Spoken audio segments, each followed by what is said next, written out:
All right, because of the weather emergency today, I'm making a special recording of today's presentation. So this will be what I present today in class. I'm assuming there'll be 2 people in class, and most of the class will have not bothered driving in today. So let's get on with things. I assume this will take about 20 minutes or so, but if you have any questions, obviously use email or Facebook to convey those to me. So what I want to do today is begin, as we always do, with a review of material from our last class and get up to speed with that business. And then I want to spend some time talking about the examination, which will occur on Wednesday, and make sure that we're very clear as to what the exam will involve. My goal here is to make it such that when you finish watching this recording, there will be no question in your mind as to what is going to be on the exam, or what the exam is going to look like, or how it's going to function, so that everything is very clear. And obviously, lastly, then we'll talk about just the exam period and how to prepare for that. So, last class period we had really 2 things to look at. One was a white paper called The Importance of Broadband Policy in Productivity Growth and Social and Governmental Progress. The other was a technical paper written by Stephen Goldstein called An Overly Simplified Overview of Emerging Network Computational Technologies. And as we said before, these are very different kinds of writing. One is a white paper written by Cisco Systems, which is a supplier of network services and technology, and therefore they have a vested interest in facilitating broadband growth, because if broadband takes off and governments invest in broadband, they gain in that process. So we have to know that they write from a certain perspective, and that perspective is with their own best interest in mind. It doesn't mean there's anything wrong with this kind of writing. It just means that it does come with what we can call maybe even a bias, that they are biased in the direction of their own business and their own interests in that business. The other document is a research document written by a research scientist. And as a result, it is much more, we can say, objective by comparison with the white paper. The white paper takes a much more subjective viewpoint with regards to broadband technology, whereas the paper written by the research scientist, we assume, is going to be a much more objective treatment of new technology and what is being developed, how, where it's being implemented, what that all means for us, etc. So we're looking at the issue of broadband and future implementations of network technology from both the technological perspective and also from the policy perspective, because these 2 things go together. You can have the technology, but unless you have the policy to implement it, it doesn't really make a lot of sense, because it'll never get rolled out and utilized.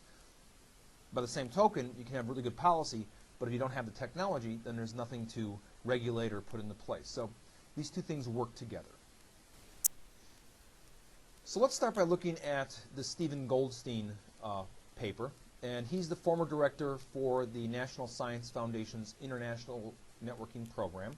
So he's a guy who apparently, as far as we can tell, knows what he's talking about and is involved in creating networks and facilitating the development of networks. So we're getting it from somebody who's really involved with the process on the ground and can supply us with information pursuant to what the kind of work that's going on currently at the cutting edge of network technology is all about.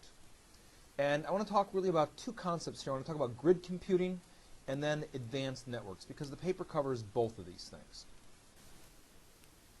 So here's how Goldstein defines grid computing, and he writes the following: an emerging computing model that provides the ability to perform higher throughput computing by taking advantage of mini network computers to model a virtual computer architecture that is able to distribute process execution across a parallel infrastructure. Grids use the resources of many separate computers connected by a network to solve large-scale computational problems. All right, so as we've seen before, this is the really technical definition, the official definition from Goldstein's document. What does it mean for us? What does this grid computing concept mean for what we understand the network being about and the way we might use it? Here's a really good example of grid computing at work. I don't know if any of you are aware of this thing called SETI at home. SETI is Searched for Extraterrestrial Intelligence. And what they do ostensibly is they get all the data from the radio telescopes all over the world that just download loads and loads of information by scanning the heavens. And a lot of these signals are not ever processed. You get a load of information, and the assumption is that if there's intelligent life in the universe, somehow we're going to be able to find a signal coming from a distant civilization by way of radio waves or some other transmission that could be detected by these radio telescopes. So SETI at home uses all the computers of the world networked together to crunch the data.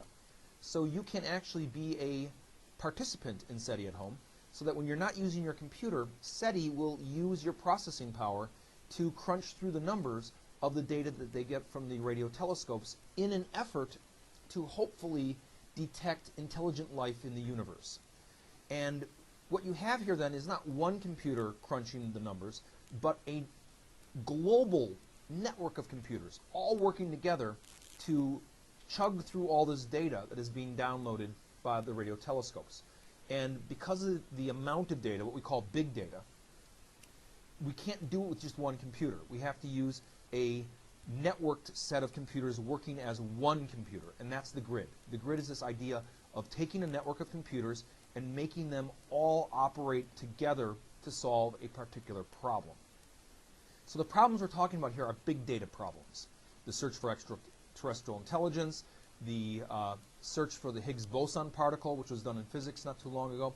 But we're looking at really big projects with a lot of data that need to be processed, that can never be done by one computer, even two computers, but needs like a global infrastructure of computers. And this is what the grid is all about. So Goldstein explains the grid as being the web on steroids. And so it takes the web concept of interconnected computers that can access documents and exchange information with each other, and then blows this up, or turns it up to 11 if you want to use Spinal Tap language, to the point where it becomes this global high-performance system for doing high-capacity data calculations, for working with computers, with data archives, with software catalogs, sensor nets, colleagues, creating this integrated kind of grid of computational power that exceeds the possibilities of any one computer, and doing this on a very large scale, globally speaking. So the World Wide Web then is network access to HTML documents, and these documents obviously contain text, images, audio, video, etc. Whereas the grid is having network access to huge databases, resources like telescopes, simulators, accelerators, computers, and people, and then bringing all these resources together in order to solve complex problems. The other thing that Goldstein tells us about are new network technologies. That is, ways of taking what we now know as the internet and making it even better, creating an even better experience of what we now recognize as the sort of networked interaction that we have with the web and other kinds of applications. And there's really two objectives here. One is to increase network speed, to make the network faster so we can download information quicker and not have to wait as long. The other is to increase network reliability. That is, to make the network more reliable so that we don't have times at which it's unavailable, or times during which the traffic on the network slows things down at such a snail's pace that doing anything really interesting or useful becomes almost impossible. And he tells us about three methods. One is faster switching by using optical switches, and we talked about that during last class. Another one is using lambdas. And lastly, the obvious one is increasing the bandwidth, having wider bandwidth fiber optic networks to carry our network traffic. Optical switching, as we talked about last period, but I want to just give you a better sense of what it might look like, is this notion that we have a slowdown in our networks because all the data passing over the fiber optic network is light, but it has to be converted to electricity in order to be switched. And this conversion process does introduce delay. It slows down the traffic.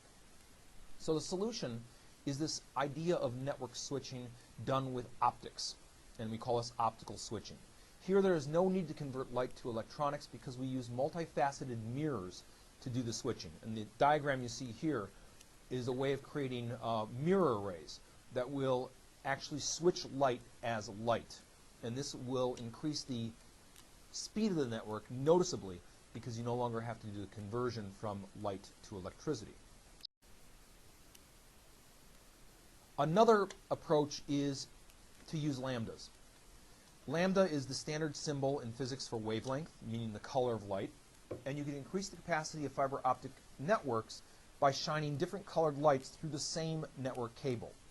And right now we can get anywhere from 60 to 100 different wavelengths or lambdas on one single strand of fiber optic cable, just over the size of a human hair. And so by just having different signals carried by different light, we can use the same channel to send multiple messages as opposed to just sending one message over that cable. And this increases the capacity of our fiber optic networks remarkably. A really good example of this is something called Translight, which is a National Science Foundation sponsored research network of international lambdas connecting the United States to Europe and to Japan. And you'll notice that in the US, the Translight network converges into one place, namely Chicago. And that is where this entire project really began, out of Chicago and then connecting to the rest of the world. So as I said last week and in our discussion with networks, really Chicago is at the center of the network world. And this map shows you exactly what it's all about. This research network called Translight converges in Chicago and is connected to this massive global network out of Chicago, making us very central to the development of the new technology. With regards to the bandwidth, obviously increasing bandwidth is the goal of all network administrators and network hardware manufacturers, but we're limited by the installed capacity of cables currently in the ground. So increasing bandwidth really means replacing cable, which can be very expensive. But there are a couple research networks that are using very high capacity bandwidth cables and sort of showing us what the future might look like with regards to the capacity with broadband. One is the NSF's Distributed Terascale Facility, or the DTF. The other is the iWire Dark Fiber Project, which we talked about during last class at some length. OmniNet, which is distinct to Chicago. Internet 2, which you may have heard about, and the Abilene Network. And then something you are already using, you don't know it, but it's this thing called NIUNet, which is part of what NIU is doing in the northern Illinois region with regards to increased bandwidth. The NSF's Distributed Terascale Facility is a dedicated high-speed backbone that connects a couple of important supercomputing centers. The San Diego Supercomputing Center, the U of I National Center for Supercomputing Applications, and then a few other ones off of that. But this is a very high-speed network because it combines 4 10 gigabit per second cables to create a single 40 gigabit per second connection. So what we're talking about here is a really, really fast backbone connection between San Diego and the University of Illinois. And that allows for the passing of incredible amounts of data from one location to the next. And it's being used mainly in research and science where big data applications like in physics and chemistry are being conducted. iWire, as we discussed during our last class period, is a project of the state of Illinois. It's an infrastructure project for research and education. It is funded by the state, and what the state did is when roads were being constructed or rebuilt throughout Illinois, they started laying fiber alongside the roadways, alongside the corridor of I-88 and alongside I-90 and elsewhere in the state. Dark fiber, as we know, is fiber that's in the ground, but it's not lit up yet. Therefore, it's available for future use. And the idea here is if we build the future roadways, the future digital roadways, eventually the businesses will come, the corporations will come, the educational institutions will come and locate near these cables, and then they will pay to light them up and lease them to be used for data applications. But what the state of Illinois did, and I think was very prescient of them to do so, was to realize that if you have the fiber in the ground, it will attract business and it will attract opportunity. And that was the whole reason for doing this project. OmniNet is a project out of the city of Chicago. It provides fiber optic links between the University of Illinois Chicago, Northwestern University, and the Starlight International Optical Network and Canada's CA Net 4. The idea being, again, if you want to create economic opportunity and opportunities in healthcare, education, and private industry, you've got to build the next high-speed roadways. And, you know, in the past, that meant highways. Previously, it meant railroads. Now it means high-speed networks. And so the city of Chicago is trying to build its optical network infrastructure for the same reason that the Illinois state legislature decided to fund the iWire project, that they're thinking about the future and about creating fiber optic networks as a way to stimulate economic growth and prosperity. Internet 2 and Abilene are related. Internet 2 is not a network technically. It's a not-for-profit consortium led by 200 U.S. universities, and we are a part of it. And they are involved in developing and deploying advanced network applications and technologies. So it's sort of a user group of universities that are engaged in examining high-speed networking and its future. Abilene is the network that is used by Internet 2 users. It's a high-performance backbone network that is faster than the current Internet that we know and use daily. Here is the backbone of Abilene. Abilene supplies a 10 gigabit per second backbone using optical transport technology, or those optical switches, and advanced high-performance routers. The name is taken from an 1860 railroad hub that was established in Abilene, Kansas, and you can see here the various nodes of Internet 2, and again, Chicago features prominently in the center of the country as one of the nodes in the Abilene network. When you are on the Internet here on campus, oftentimes your network traffic, especially if you're using other universities' resources, like you're in the library and you're searching a database at another university, chances are that network traffic is being carried by the Abilene network, the Internet 2 network, as opposed to the more commercialized original Internet, which is what you recognize as using Amazon or Wikipedia or things like that. This is dedicated mainly to university research, so when you're connecting one university to the other, oftentimes the network traffic travels over Abilene. And lastly, this thing called NIUNet. You may have heard about it. It gets in the news around here every now and again, but it's a network connecting all the NIU campuses. So our campuses in Naperville, Hoffman Estates, Rockford, DeKalb, and the communities in the Northern Illinois region. And also connecting up with the other high-speed networks in the Chicago area, like OmniNet and Starlight.